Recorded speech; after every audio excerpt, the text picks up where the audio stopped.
One of the main things that we want to do with FieldKit, one of the main goals behind FieldKit is to basically build capacity in other parts of the world. We want scientists all over the world to be able to study the same sort of things that scientists in the US study.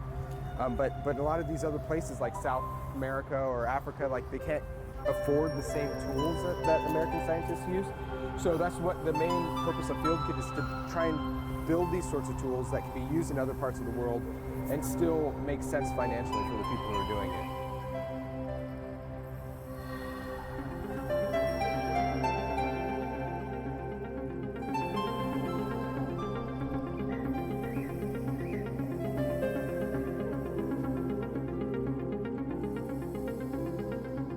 My name is Shah Selbe. I'm the founder of Conservify, and our project is called FieldKit. My name is Jake McMullen.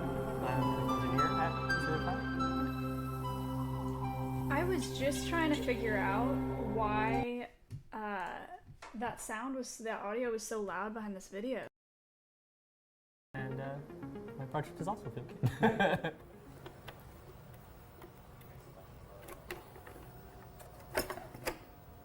It wasn't bad, but like, sorry.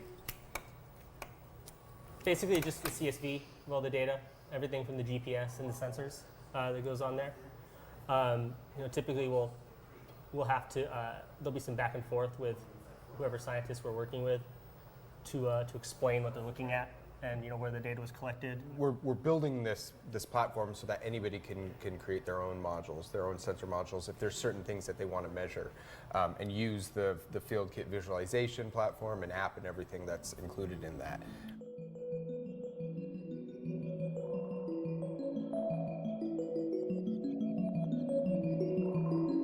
We actually met back in high school. We went to high school together and college together. Many years ago. Yeah, yeah, and what happened was I was working with a project with National Geographic, and I needed some coding support. It was a little bit outside of my wheelhouse, and so I tapped Jacob. I don't remember how we first. Yeah, I just remember I got an email from you, and you were like, "Hey, are you a nerd?" I mean, you didn't say that, Yeah. and that was the gist of it. And I was like, "Yeah, I'm a super nerd." And he asked for some help with it was a website. Yeah. Right? And then over time, he asked for more and more help until I just joined full time. In 2016, National Geographic showed a lot of interest in the work that we were doing, and we thought, why don't we take all the stuff that we'd been doing as a part of the Okavango work and create a tool that anyone could use, an open source tool that would allow scientists or students or even just citizens that are interested about the world to go and measure the world around them and share it real time. So part of what we're doing as a part of our residency was to take FieldKit from something that's just being hand built by Jacob at his desk to kind of a very small batch manufacturing process that we could do here at the lab. And that's using something like this stenciling tool in the pick and place machine and the oven. Neither of us had actually ever brought a product to market before, like a commercial product to market. And so initially that feels like a gigantic task, right? And it is a big task, but if you hadn't done that before, it feels huge, right? And then when you come to a place like here and you talk to the experts that are at the design lab and you start to understand what it actually takes in that process, it feels manageable and real and something that is not a difficult thing for us to do. And yeah. I think that was the biggest realization I had. We knew that moving forward we wanted to have something that was designed specifically for FieldKit. And so we actually went through a few iterations on that during the residency. We did some laser cut cases that would kind of come together in the way that you see some of these maker project cases for Raspberry Pis and stuff happen. And we picked a single FieldKit module to work on for that. And that's a module that we're currently calling the Naturalist module. It's a collaboration with National Geographic, which is basically a handheld environmental laboratory that you can carry around, and it creates a map of the data around you.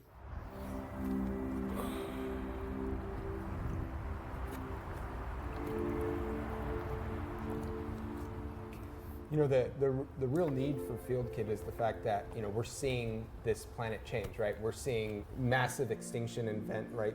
We're in the middle of what's considered the 6th mass extinction. So we're seeing animals die off 1,000 times greater than what would be considered normal or baseline, right? And the environment's changing, right? We just had a report come out that showed that this planet's warming a lot faster than we expected it to. And so part of the problem with us being able to react to that is the fact that, like, we just don't have the right data to do so, right? It's just too expensive to put the currently available sensors everywhere and really understand it. And whenever we have a project in a different part where we're spending a lot of time, and in every community there's always going to be an advocate that's sitting there, that's maintaining the sensors. They understand the need for the sensors. I think a great example of this was when I was in Peru for this Amazon project. There was 3 different communities we went to, and we told them, like, we want to put these sensors in your water and these weather sensors in your area, and we want to understand, like, the impact to fish.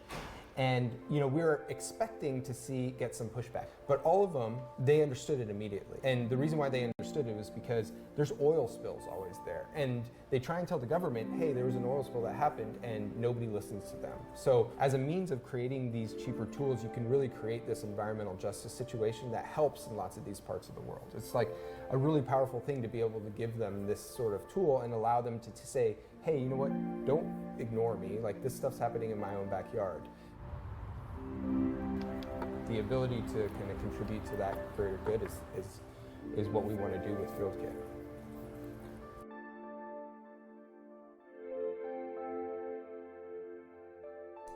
One more intro video here. This.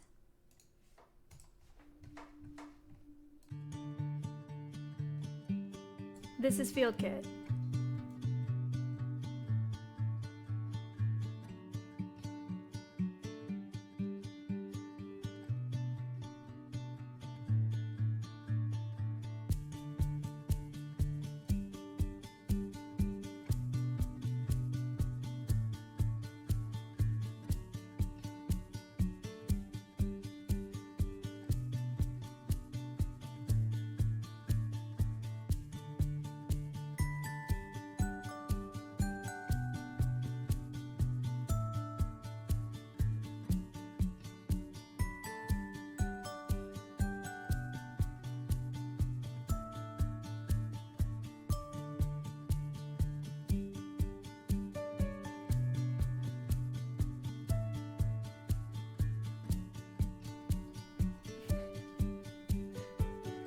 It's not a bomb.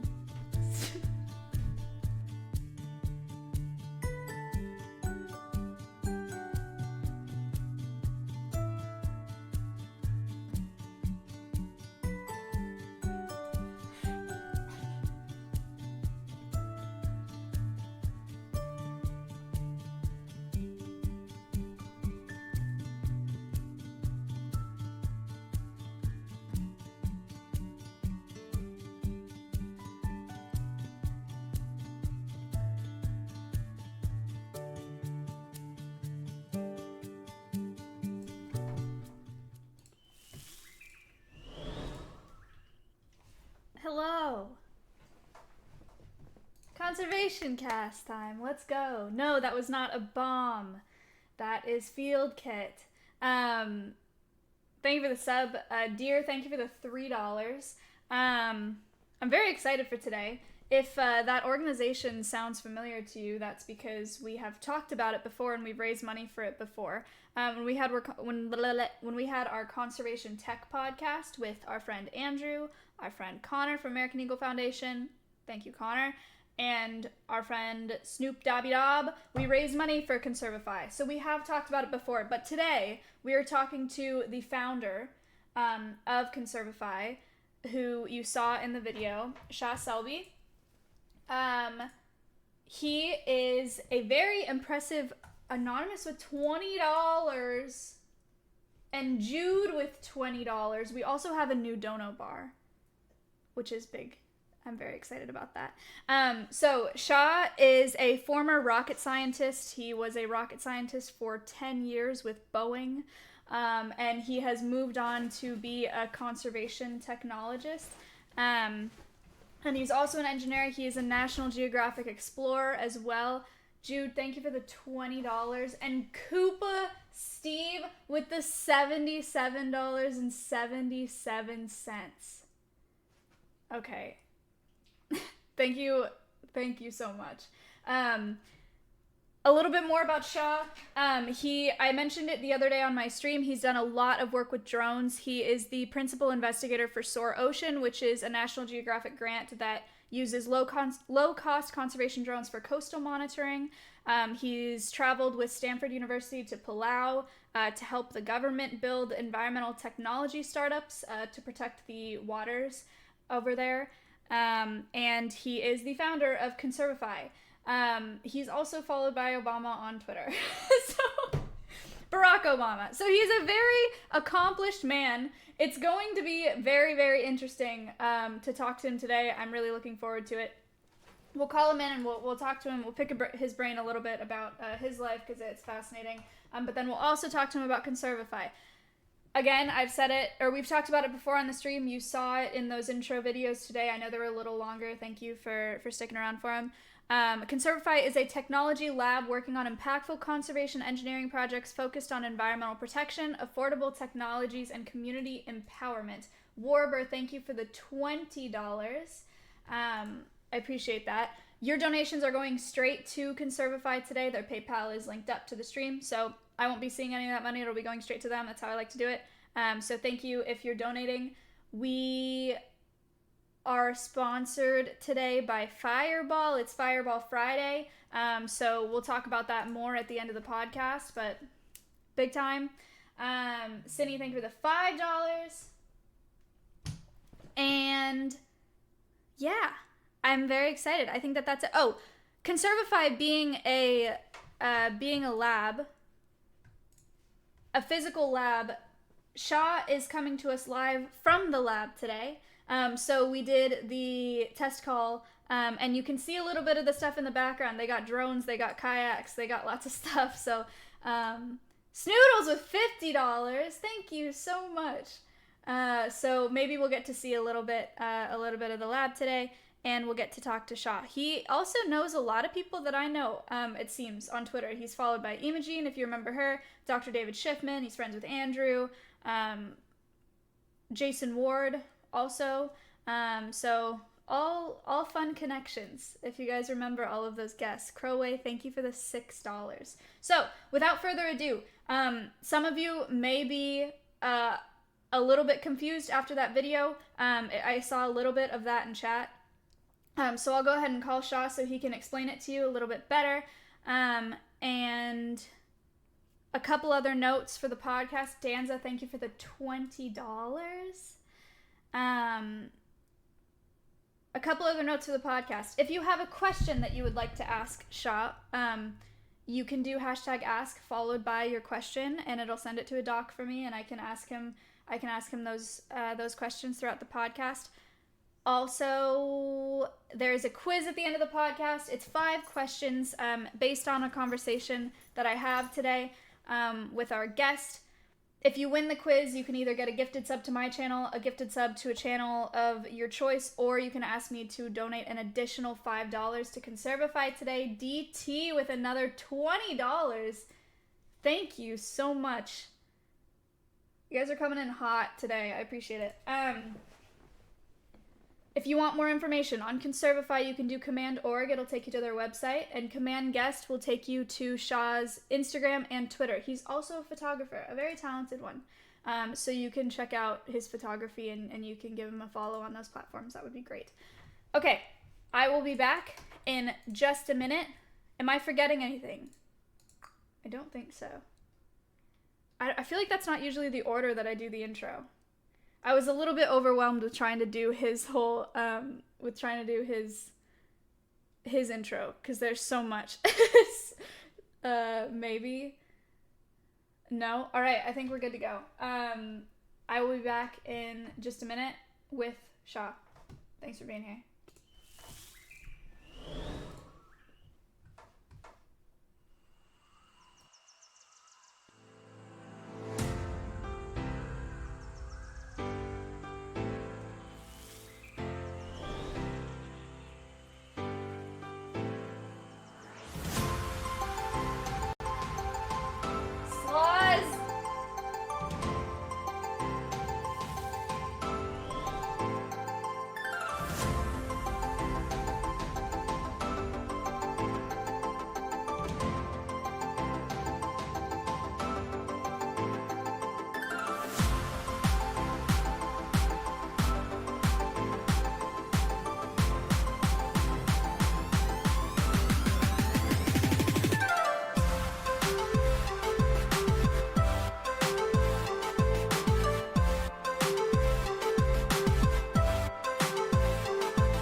Hey, what's up? How's it going?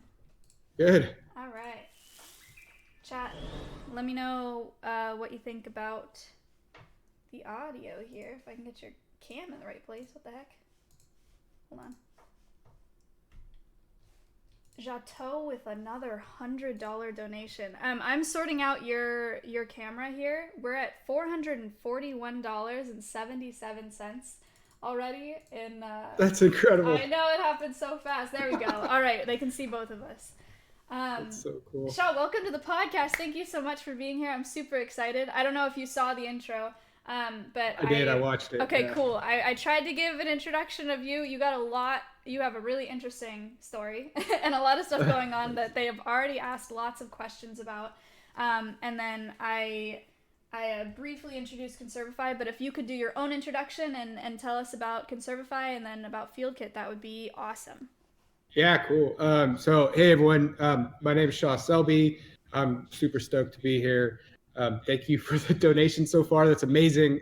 So, the work we do is we're a nonprofit, so this stuff really matters. I did listen to the intro. My background, I'm an engineer, and I worked as an engineer for like 10 years on rockets, or on satellites, actually, on rocket engines for satellites.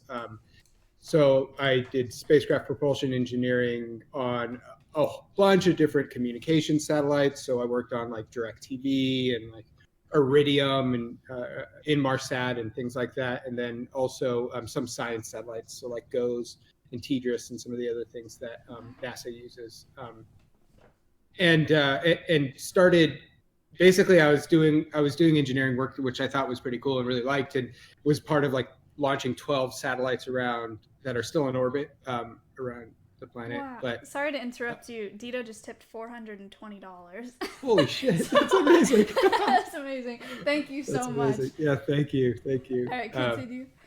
So I was doing that work for a while, which was cool, but it was a very corporate engineering job. It was for Boeing, and I felt like I wanted to do more with like my engineering expertise, and started working a lot with volunteer organizations, with Engineers Without Borders. If anybody there has heard about Engineers Without Borders, they do a lot of like clean water and solar power projects around the world. And then I've always been a big nature person. Like I like hiking and kayaking and things like that, and started finding out more about the issues that were happening in conservation.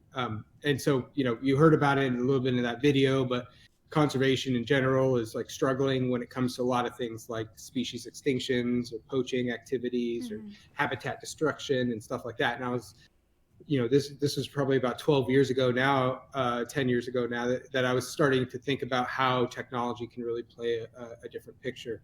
And so that's when I first started the conservation technology work. Yeah. And when I say conservation technology, I mean something very specific. I mean, like, how do you create new technologies, like starting with a blank sheet of paper and figuring out what a prototype is, and like building that thing for people, conservationists that are out in the fields doing that sort of work. Right.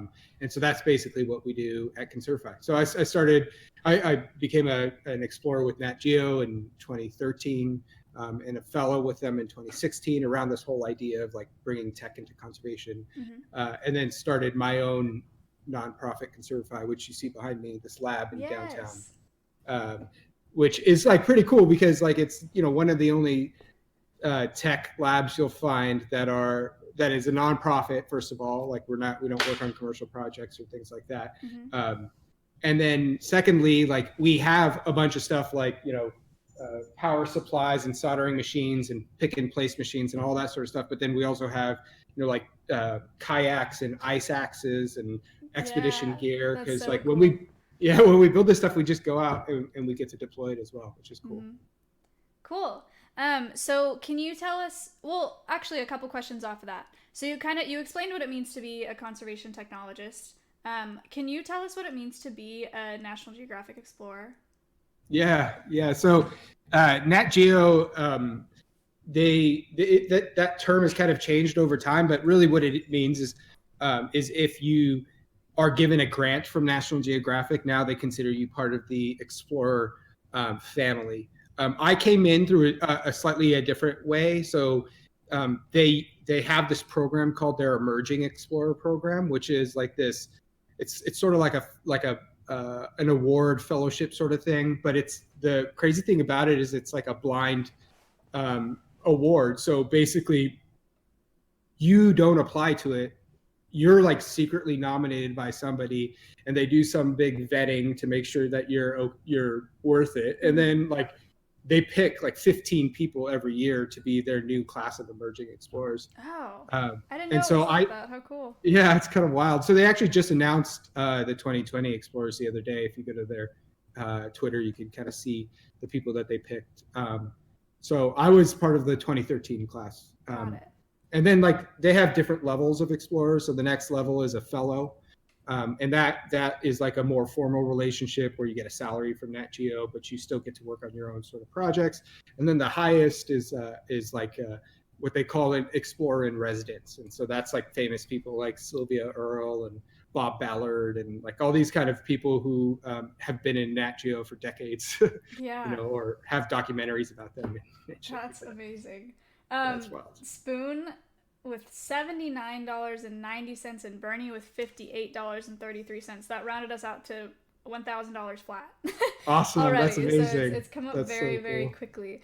We watched a couple of those intro videos at the start. We saw FieldKit a little bit in action, but can you explain? There were a couple people that were still a little bit confused about what it is. Yeah. Can you give us a rundown? Yeah, totally. So, I mean, those two videos that you saw were about FieldKit when it was in its kind of more prototype stage. So basically where it came from was we were doing a lot of work with people in the field in Southern Africa. That's when it first started in Southern Africa. And there was a lot of like desire to use modern sensors and other sorts of technology tools to help to understand the changes to an ecosystem. But like all those sensors were really expensive. So if you wanted to monitor the water quality in one small area of this place that we were working, and you wanted to buy a sensor to do that, you're spending like $2,000, $5,000, $10,000 or something like that. And so back in 2012, 2013, we started thinking about how we can build our own sensors. And we started, I mean, much of the same way that I think a lot of people have done before, whereas we pick up like an Arduino or a Raspberry Pi, and we start playing with that to try and build that sort of thing. And slowly realized that we had to build something that was a little bit more purposeful for that. And so FieldKit is our way of creating the platform that allows people to monitor their environments and bring that data in and kind of visualize it, share it with people. So then what FieldKit is now, it's a bunch of different sensor modules we've created. It's our own data logger and all this sort of stuff. The whole thing's open source. So if anybody wants to go and like make their own or hack on their own sorts of things to it, they could go and do that. And so we're just about getting ready to release it so that anybody can kind of get a FieldKit if they wanted to be able to. But all the information's at fieldkit.org. There's two other things I'll quickly say about it. Is one is we did a giveaway for the 50th anniversary of Earth Day this year, where we gave away 50 sensors to awesome projects all over the world. So those are going out next month, and they'll be sent off to 27 different countries across the globe, where people will be monitoring water quality or weather and water level and things like that.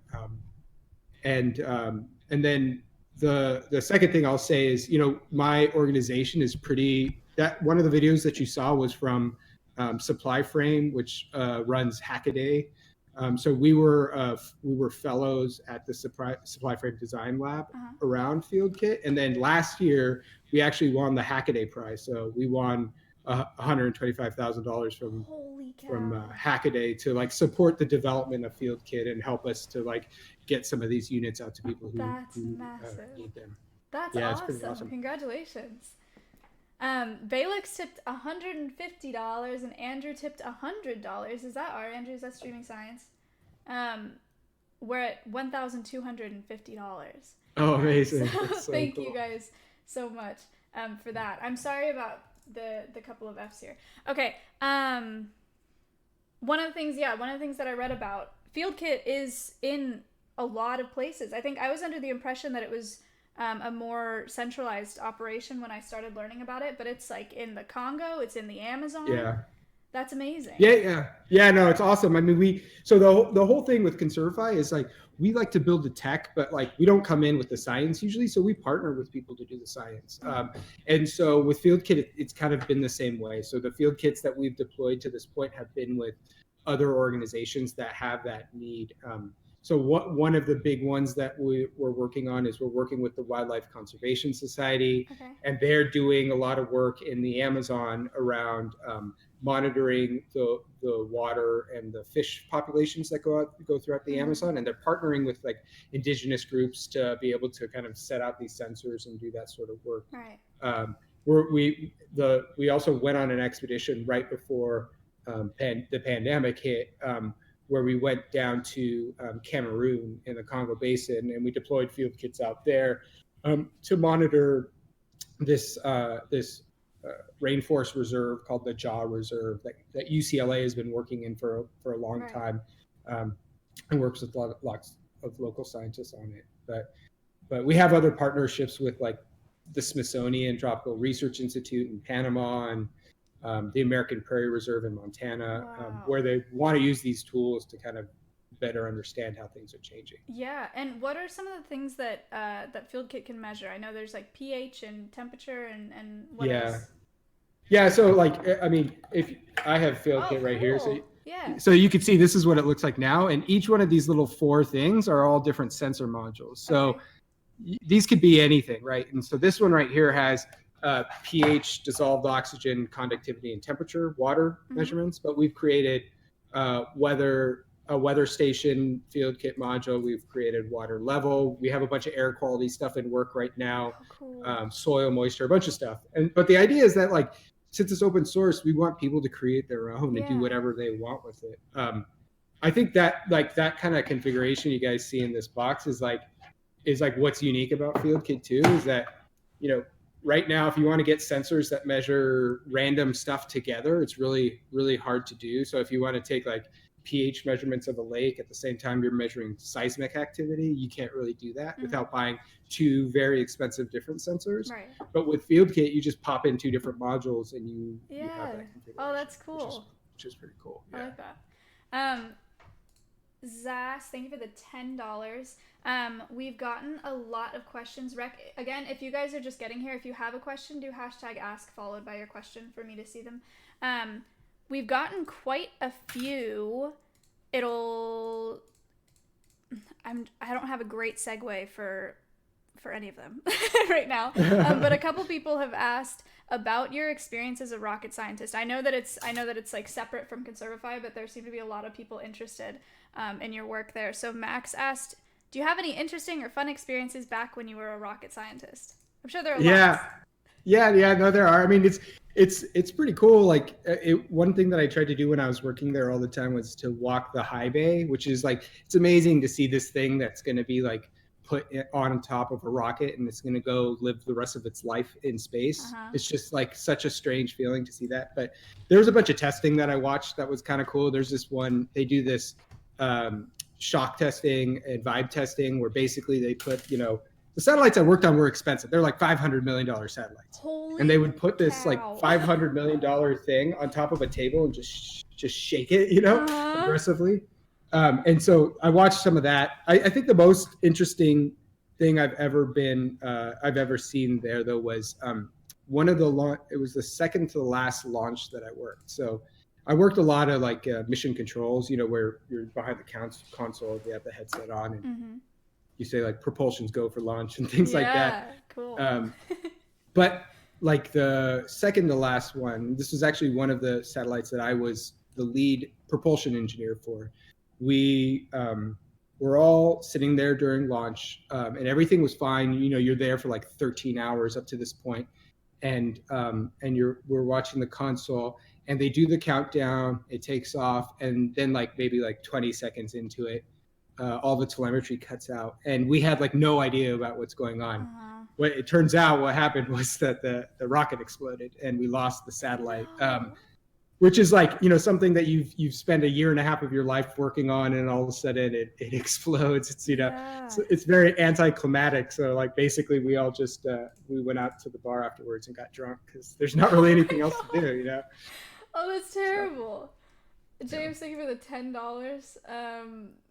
We're at $1,270. Jeez. That's amazing. All right, let's see a couple other questions that we have. Some rocket questions, but let's do.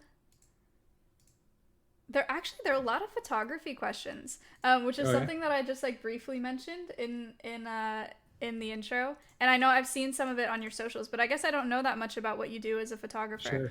Sure. So yeah, there are questions about like starting cameras and like what are your favorite ones and lenses and what do you photograph, and yeah, you want to tell us a little bit about that?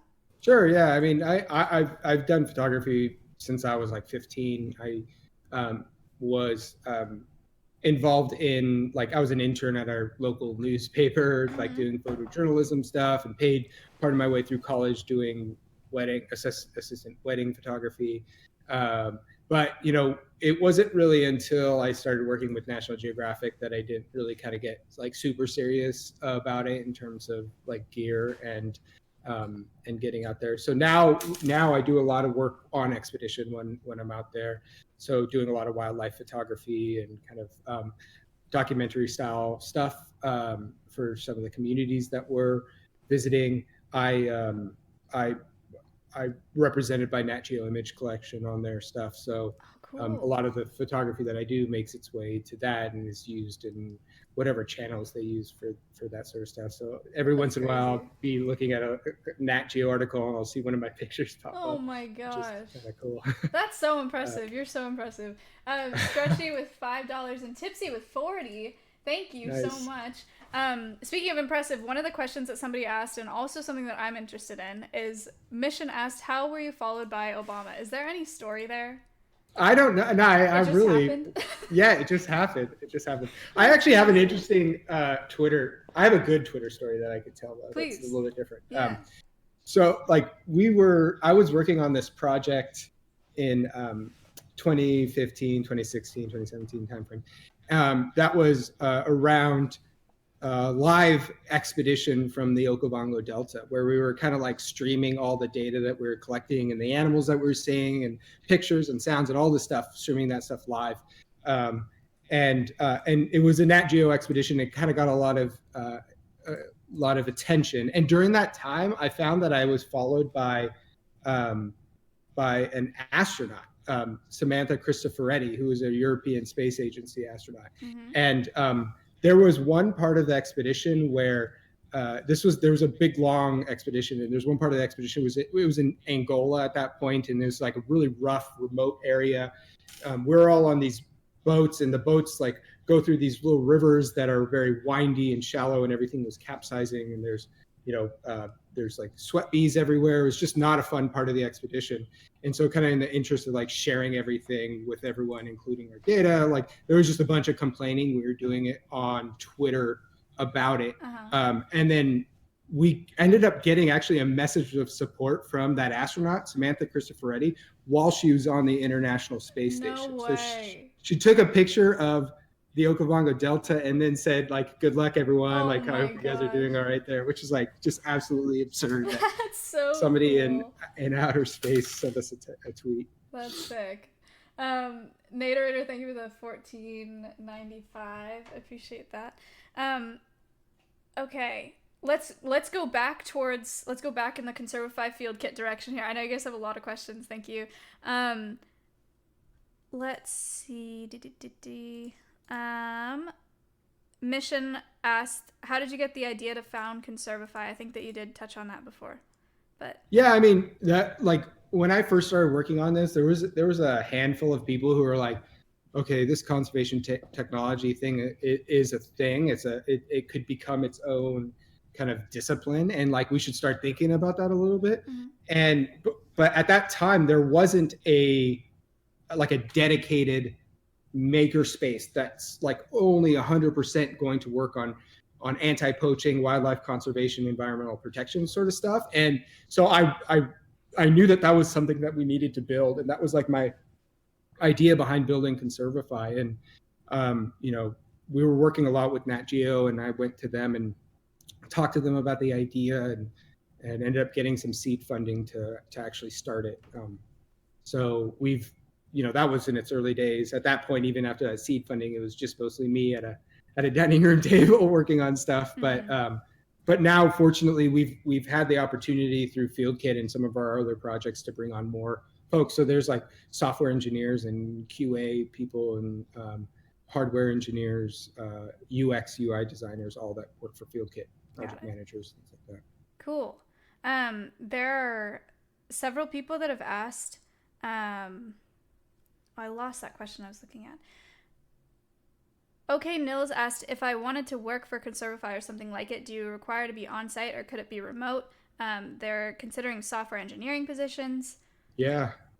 No, I mean, we're like, we were cool with being remote even before all this COVID stuff happened. I mean, I had a software engineer in Portland and a hardware guy in Connecticut. We're in LA, and so we were already pretty distributed. And then all our projects, we have projects on almost every continent, not Antarctica or Australia, but everywhere else.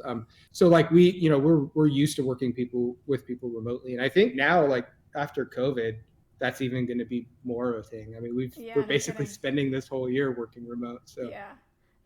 Monkeru tipped $50. Floppy tipped $50 also. Awesome. So $1,430. Thank you guys so much. Another person asked, SW asked, how hard was your career transition from Boeing into conservation? I'm an aerospace engineer who would like to change careers at some point too. Yeah, no, that's a good question. I mean, when I talk about it, it makes it sound like I'm like one day decides I want to work in conservation. It was like more of a kind of a slow journey, where, I start working on projects here and there and didn't really have the opportunity to jump off and do it full time until, around like 6 years ago. So there was a lot of work that I was doing up until that time. But like now, fortunately, there's a bunch of, if people are interested in conservation technology, there's a bunch of organizations that are hiring people to do that stuff. So, my group, there's another group called Conservation X Labs. Yes. There's a bunch of like universities and nonprofits that hire engineers now for this sort of stuff. So sure, very cool.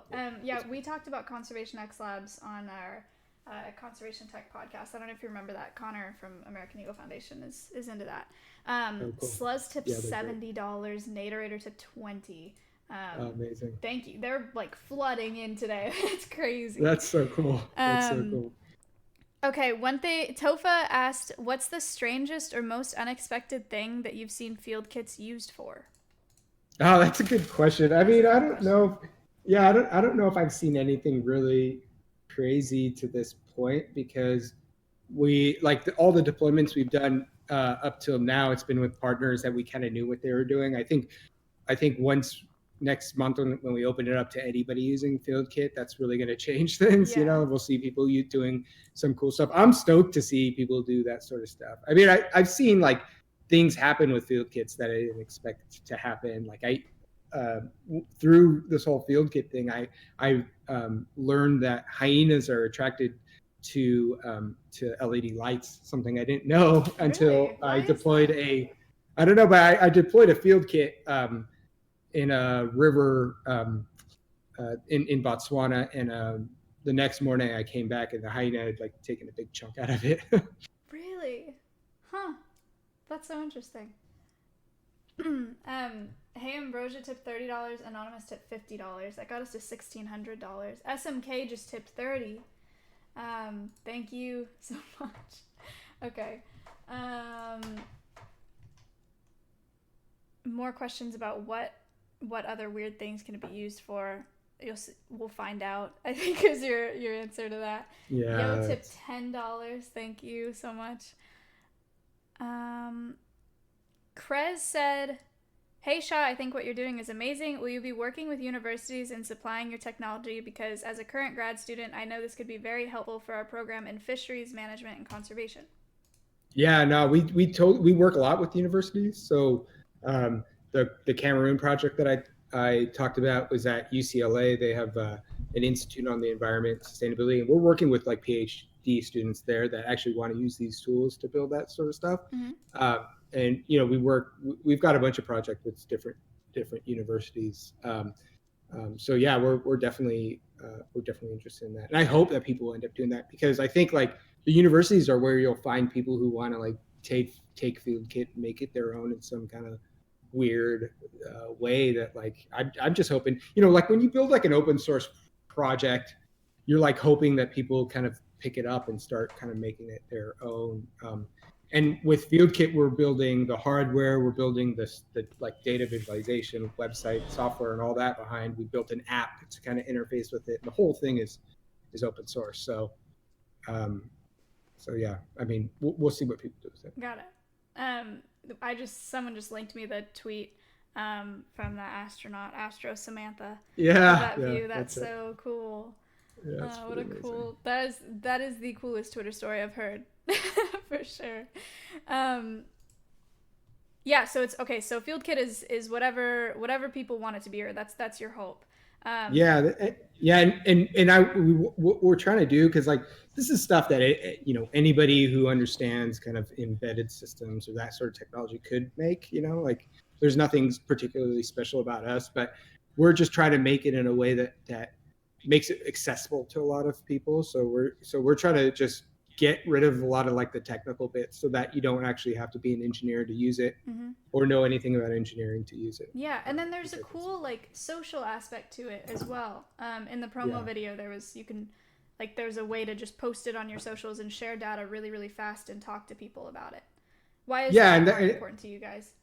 I mean, it's important because a lot of times when the data is collected from these sorts of projects. So one of the things that bugged us, that made us want to start FieldKit, was you have these scientists that are going to these like absolutely epic, beautiful locations all over the world, and they're collecting all this data, and then they come back to their institutions, and that data just like lives on a computer or a hard drive somewhere, and never sees the light of day, and maybe eventually they open that data, but that's such a small percentage that actually do that. So we wanted to create a tool that allows people to do that a little bit more easily. At the same time, since we're trying to make these things as low cost as possible, like that opens up, the ability for citizen scientists to use it, or, teachers to use it with their students, to do that sort of stuff. Or even like one area that I'm really interested in is environmental justice. So like if you see a bunch of messed up stuff happening in your backyard, like how do you document that stuff and share it with people who can actually do something about it? Cool. Chat, we had a good example of citizen. I think the best one that we've had on this podcast is when we had we had a leafy sea dragon podcast. And those can be really hard for them to find and do research on. And so they have divers, if they can capture a photo of a leafy sea dragon that they see when they're diving, they get to name it in this database. And that's been really effective for them. So that's a little bit of what we're talking about, if I can bring you guys back to that. I locked at $40 earlier. Thank you. Thank you so much, Locke. Yeah, the like citizen science stuff is cool. It's like it's an area that I'm like pretty excited about. And there's actually iNaturalist is a really great citizen science tool. I love iNaturalist, yes. And have you used their Seek app before? No, I have not. Oh my God, it's so cool. Seek, it's so like SEEK? Like SEEK. It's like Seek by iNaturalist or something. But it basically like it just opens to your camera, and then it uses like machine learning and stuff on the back end to kind of just quickly identify whatever it is that you see. So I use it all the time when I see like a weird bug. I just open up Seek and I like hold it up next to it, and it says, that's so cool. I'm literally installing it right now. I just bought a new like bird identification book today. I have many ID books, but that sounds great. Yeah, that and Merlin by the eBird people. Merlin ID. I use both those all the time. I'm like, what kind of bird is this? I have no idea, and I just run it through Merlin. That's cool. Awesome. The other thing that I was reading about on the FieldKit website was the potential for it to be used in classrooms, not just for like college students or grad students, but like elementary school kids. What do you guys think about the potential of that?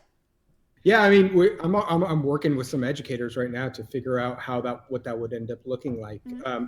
But the idea is that we can create these like very accessible tools and just let them kind of explore the yard or of their school or their backyards and kind of understand this stuff, and then build these like questions around the data that they get back. Like how can you build like a bigger lesson plan around climate change or environmental protection or things like that, but just use it based off of very low cost sensor data that you end up getting. I think there's a lot of cool projects doing that sort of thing. And so we're hoping that FieldKit will be one of the tools that are available for teachers to do that. We built this one like prototype with Nat Geo like 2 years ago with an educator.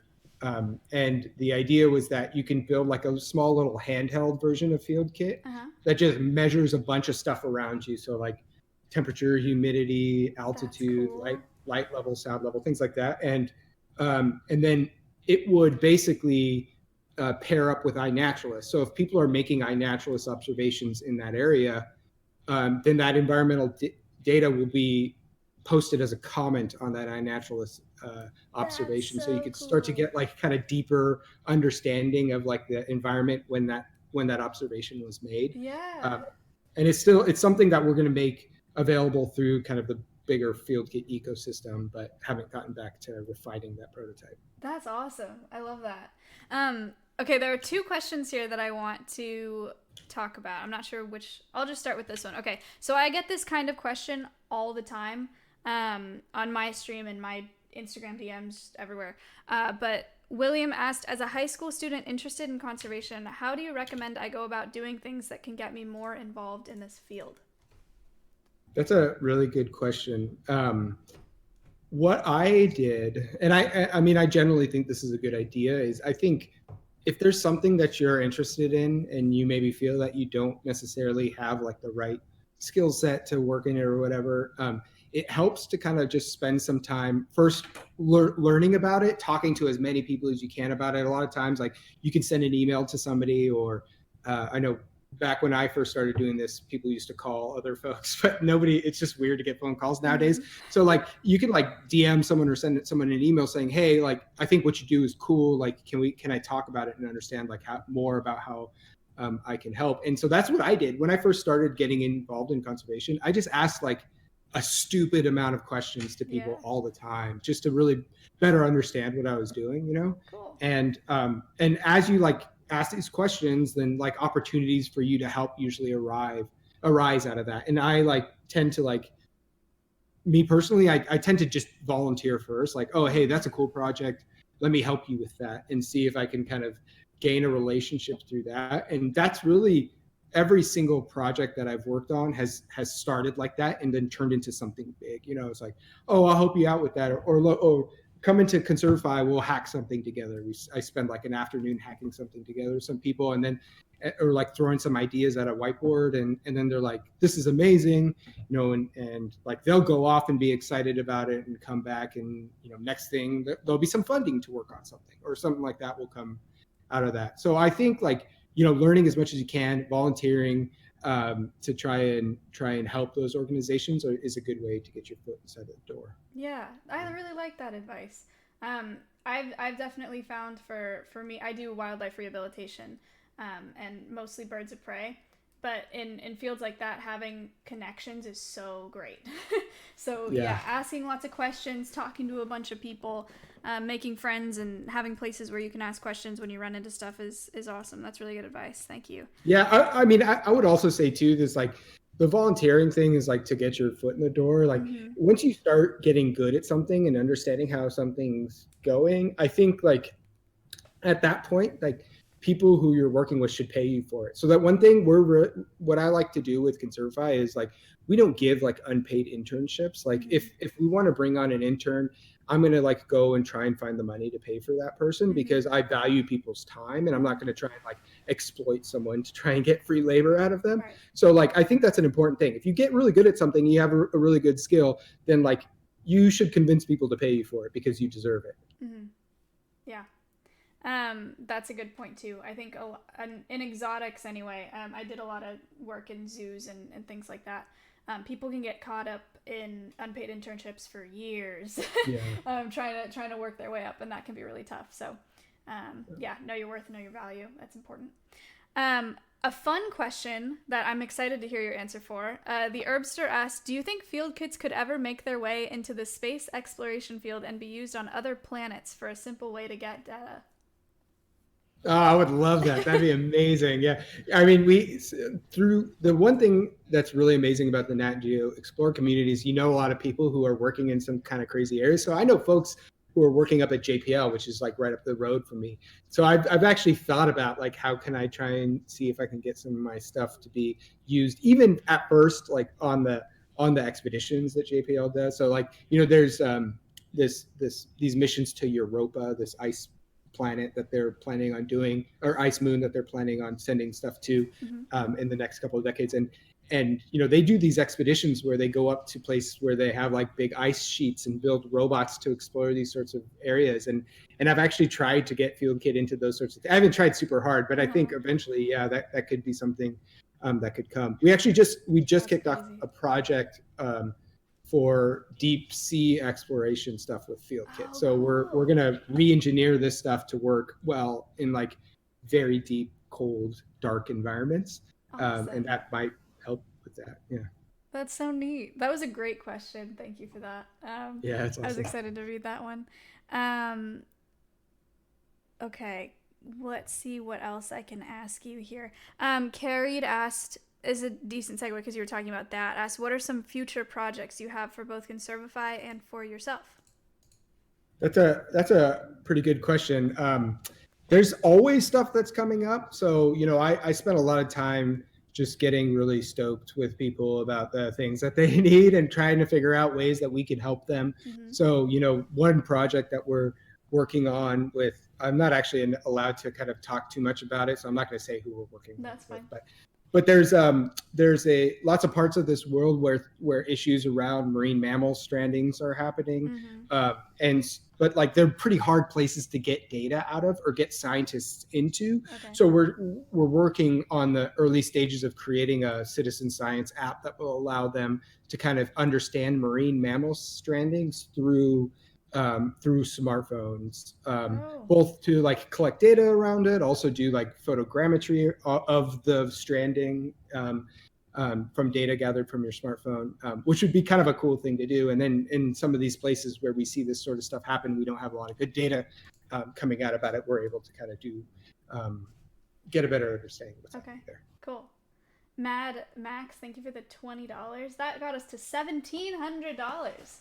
Amazing. That's a lot for one of these podcasts. We usually end up just over 1K or something like that. Yeah, that's with so cool. $20. Thank you. Okay, a couple questions about future stuff. Here's maybe kind of a specific one, but Universal asked, how much data have deployed field kits amassed since inception, and is there any way to access the data? I'm interested in doing some AI modeling in the conservation field. That's a really great question that I do not have the answer to. I don't know. I mean, I don't know totally about how much we've collected in terms of like the size of the data. Right now we're building fieldkit.org is having this data portal, which a lot of the stuff that we've done in the past will be ported into, but which like that stuff lives on other sorts of like development servers in different areas that we've worked on in the past. So you will have a lot of data to explore very soon, but it's not accessible online yet. Got it. So you guys can do command.org to get to Conservify's website, and that'll take you to FieldKit as well. And then if you do command guest, it'll take you to Shah's socials, and you can get to Conservify and FieldKit in his bio, like on his Twitter or his Instagram. So if you want to stay up to date on what comes out there, do that. Okay, so we have a few minutes here, maybe a little bit less on the technical side, and this isn't a written question that somebody asked. Fist tipped $100. Oh my God, that's amazing.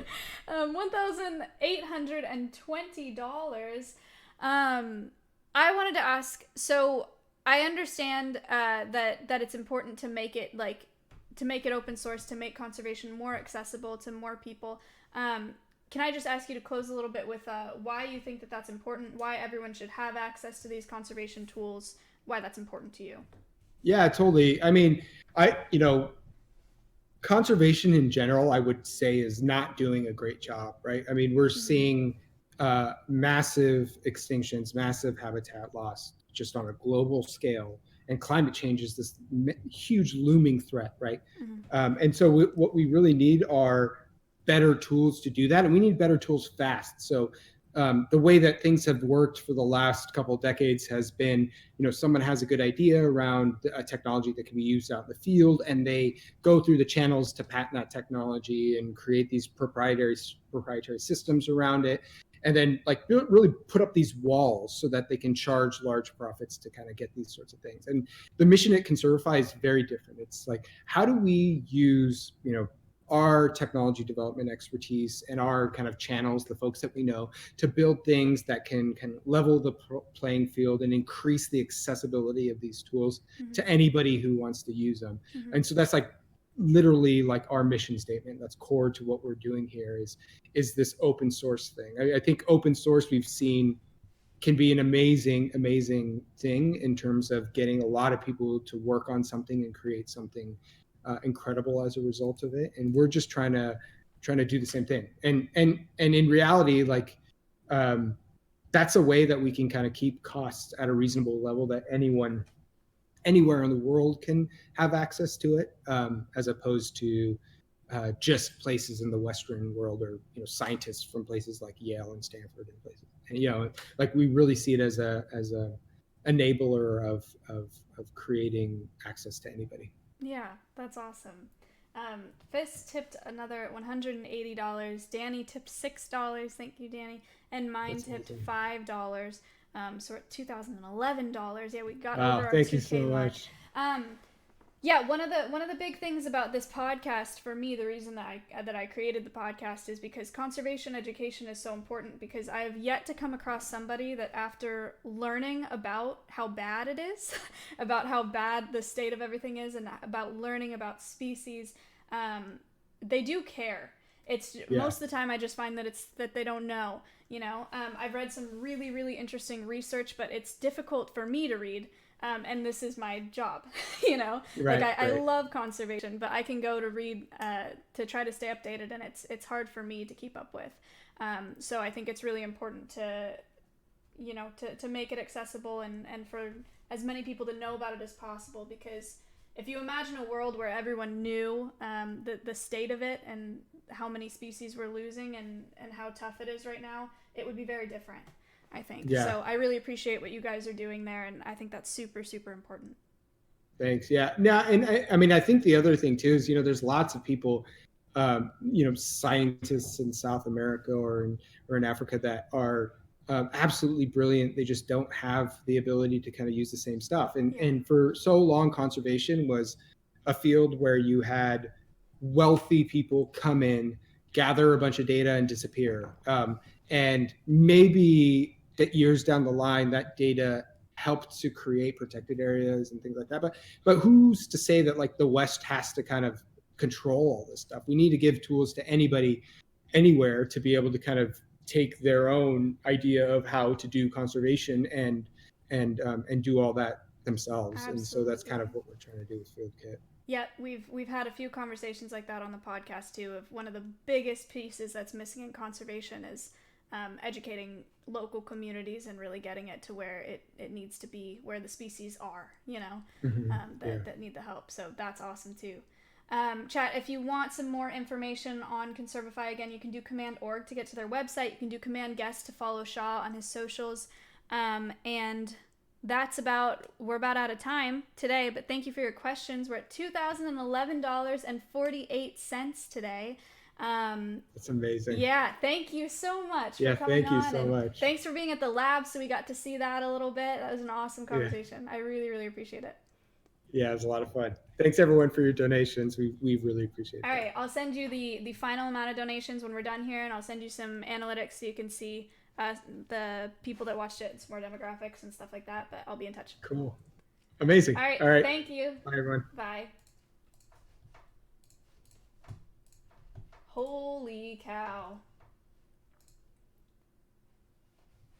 Yeah, okay, cool. With $9.52, we're at $2,021. Such a dope guy. Nice guy. Yeah. No kidding. He's so smart. He is.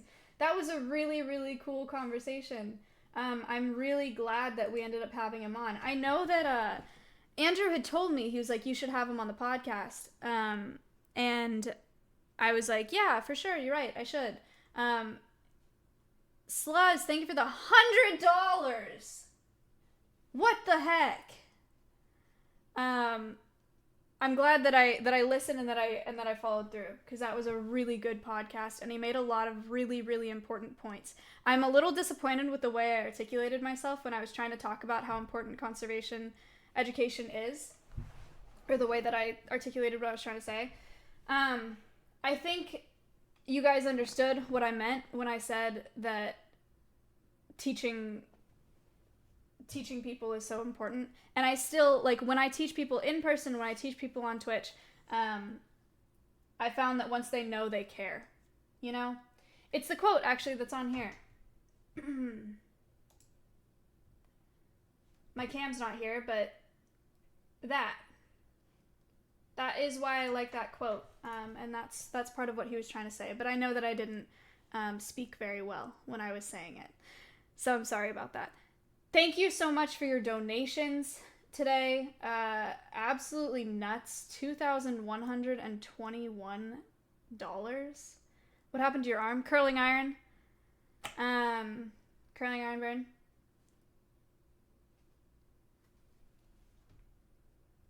I feel like you should focus more on the conservation than the donos, even if the donos are really cool. Still a great podcast.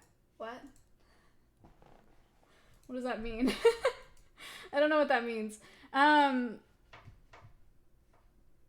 Okay, well, now that's a good segue to what I say every time. If you're not able to donate to the podcast, that's completely fine. Like we were talking about before, it's the education that's really important, and it means a lot for you guys to be here at all, even if you're not donating. He means don't read the donations out loud. I will continue to do that because I want to acknowledge the people that donate to the podcast. There are people that continue to donate weekly, and I really, really appreciate that, and I will let the guests know when there are donations that come through, especially if they're big ones, and I'll continue to let them know about milestones, because most of the people that I talk to either represent a nonprofit or are raising money for a nonprofit that they care about, and nonprofits, especially in the midst of COVID, understand how important donations are.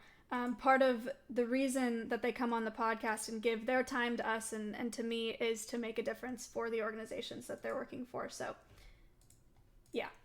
Newspore, thank you. But I'm sorry if that bothers you. Okay. We have a quiz to do today based on my conversation with Shah.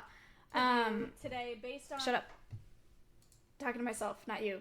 So, the way that the quiz works, it is 5 questions. You get 20 seconds per question to answer it.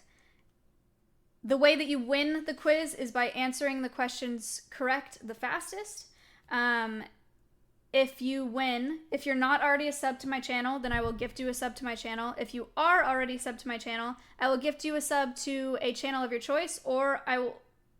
Koopa Steve was $79 for 2.2K. Let's go, dude.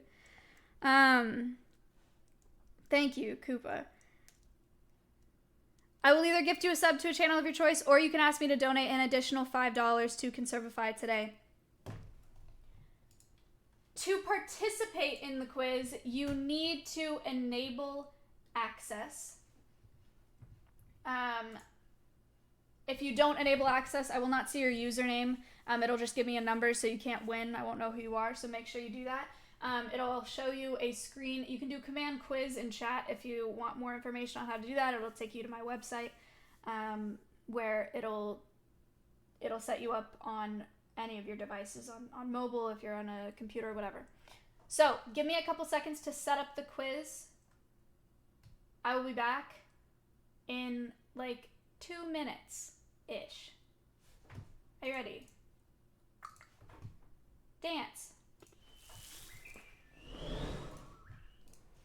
Wait. Hold on. Hold on.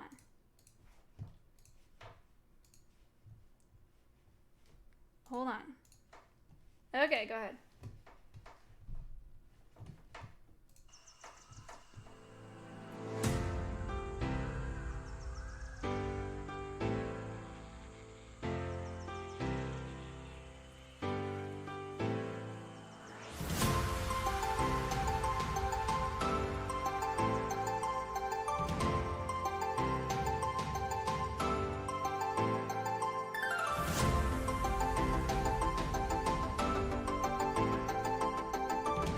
Why is the quiz stuff so stuff lately? I don't understand.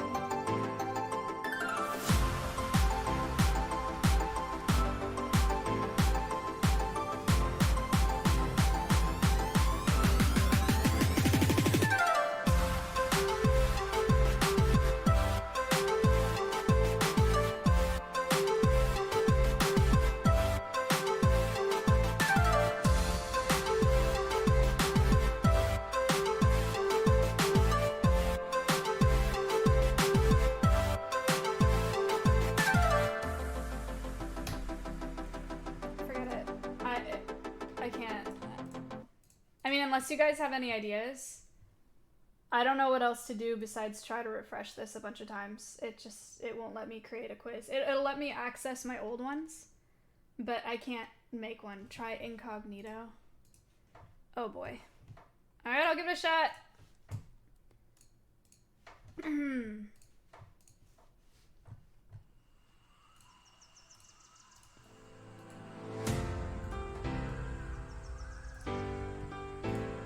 Patrick? My wife's alive. That's an ad, don't worry about it. Give me a second.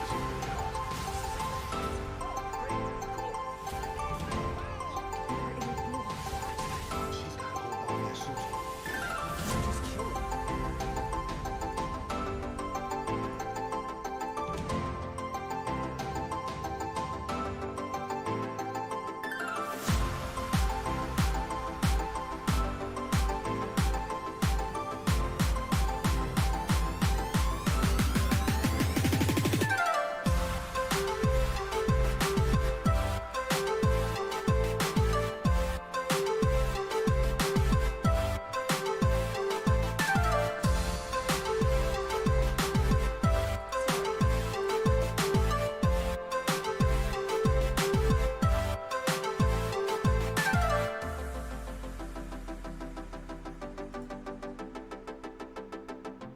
Yeah, it's down.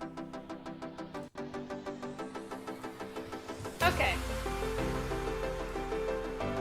So, no formal quiz today. I can read you the quiz questions.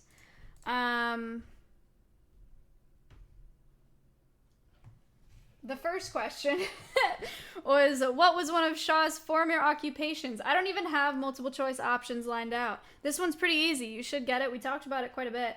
And it's pretty neat. Yeah, well done. It's rocket scientist. He was a rocket scientist. No big deal. Number 2, how many satellites has Shah helped send into orbit? Is it 5? Is it 12? Is it 20? Okay, it's 12. Well done. Third question, what anniversary was this year's Earth Day? Was it the 5th? Was it the 50th? Was it the 10th? Or was it the... It was the 50th. Nice. 4,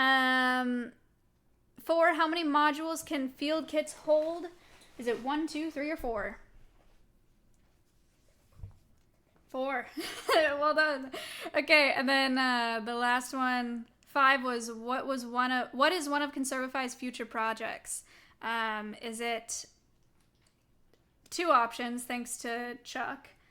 Is it citizen science app, or is it your mom?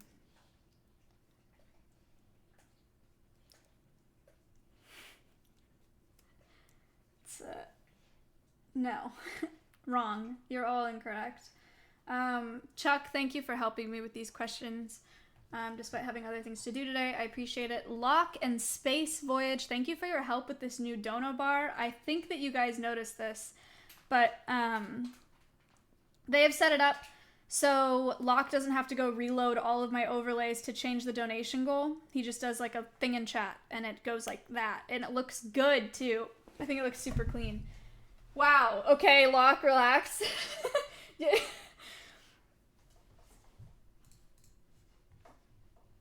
Cal. Thank you. Great. Good timing. Okay, so that was I'm sorry about the quiz today. Some things are out of my control here.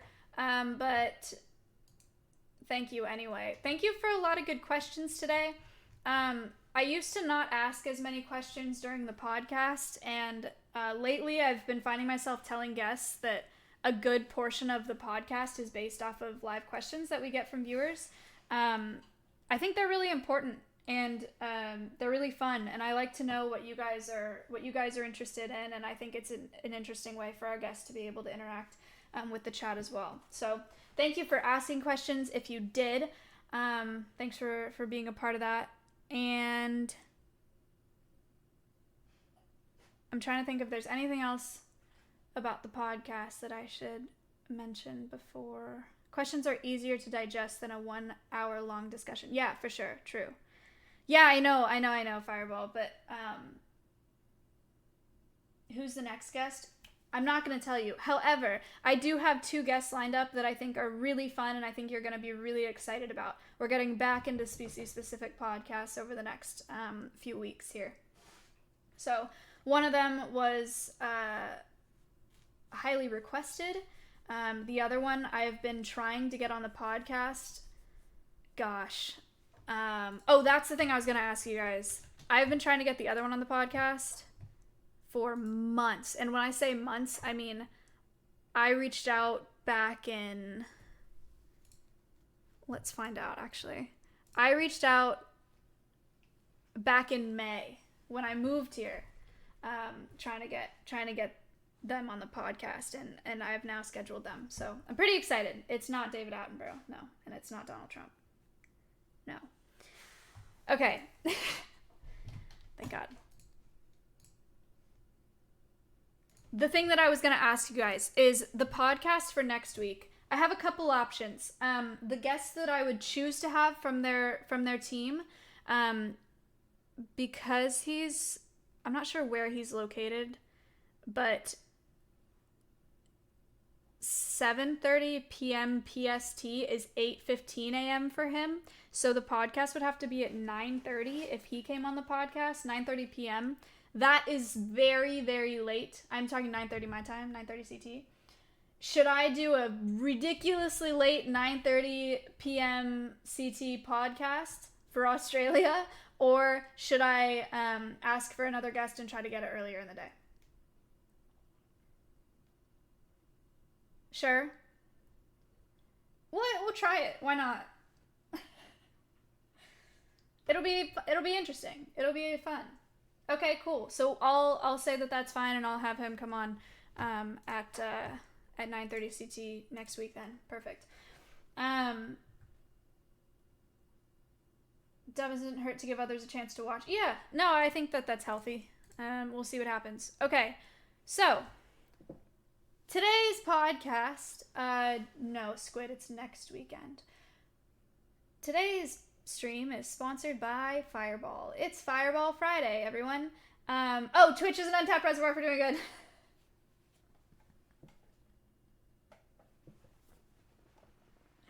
Fireball. All right. You guys have probably seen a lot of people with the sponsor. Fireball is really going all out. I hear that this is an NA thing. Literally everyone else. It's a fun sponsor. Literally just Fireball Friday. Do whatever you want to do, and then just take a shot of Fireball. So, for a while, we will be doing the podcast and then taking a shot of Fireball at the end of it to celebrate the podcast, and then chasing it with water, because I only ever have water at my desk. Cheers.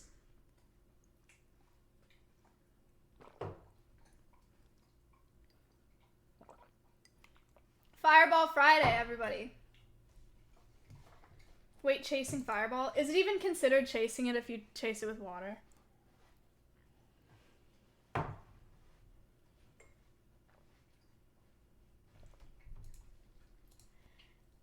No. Don't say already drunk. I'm not already drunk. Thank you, Fireball, for sponsoring today. I am going to host somebody. I am going to host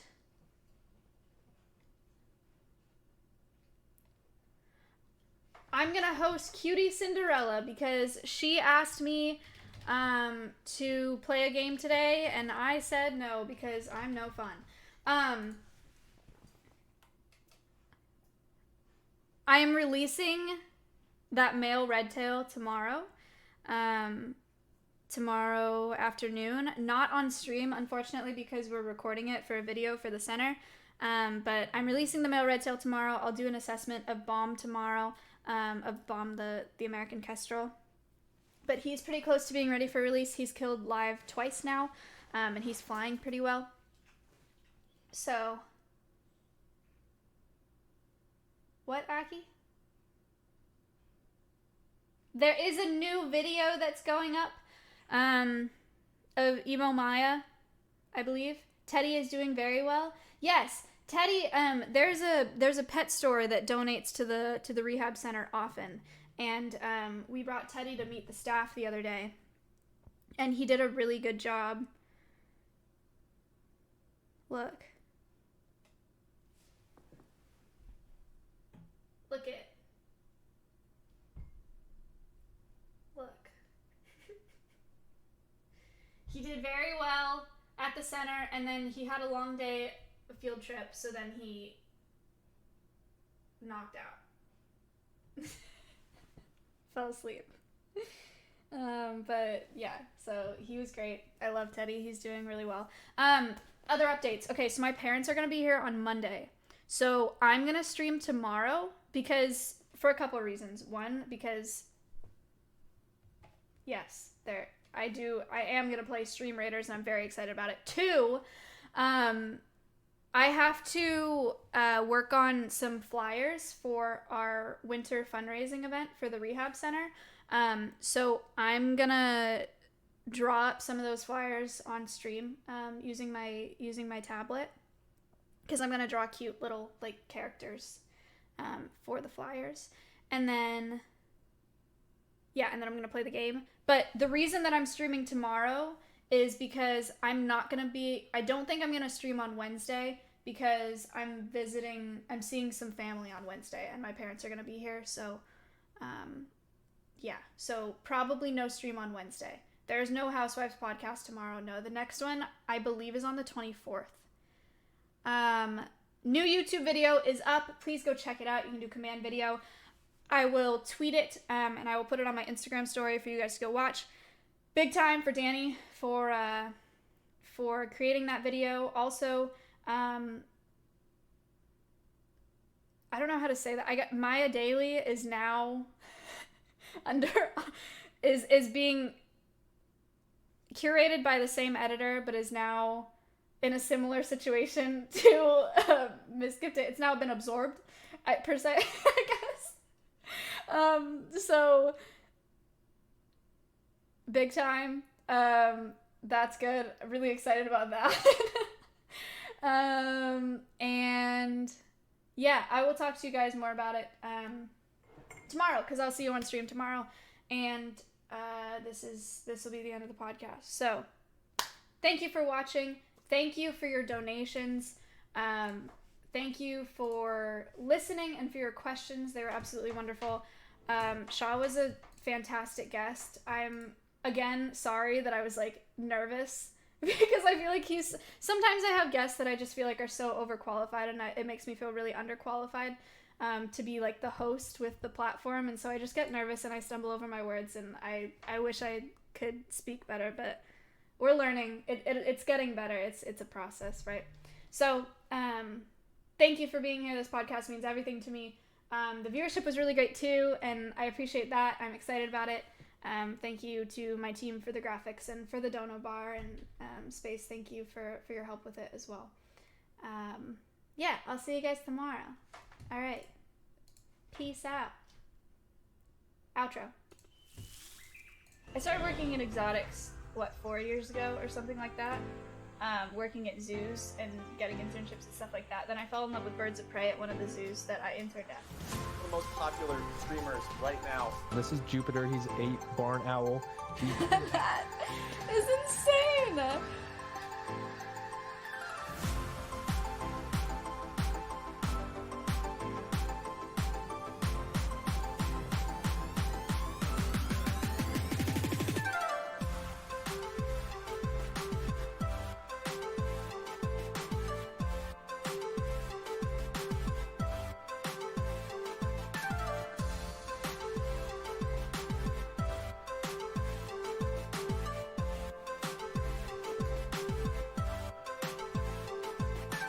Oh, 1.3K. Thank you Thank guys you. for donating. Thank you for I'm literally tearing up.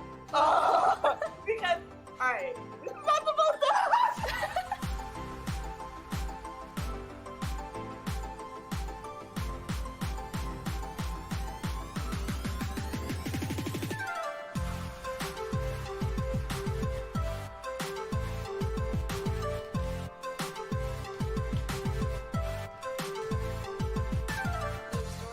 But I was talking to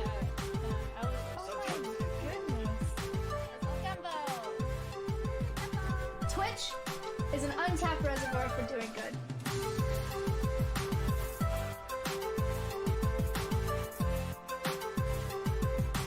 I will send you this cute thank you card. It has some names of some donators and some viewers on it. That's And awesome. I'll tweet this out. We're super excited. 22. That's awesome.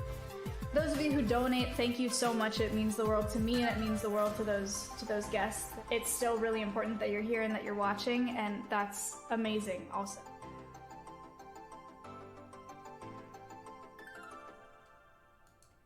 I was so close to starting the raid at the right time. I think, Squid, you told me when I should start it, and I should have started it then. Bye! I'll see you tomorrow!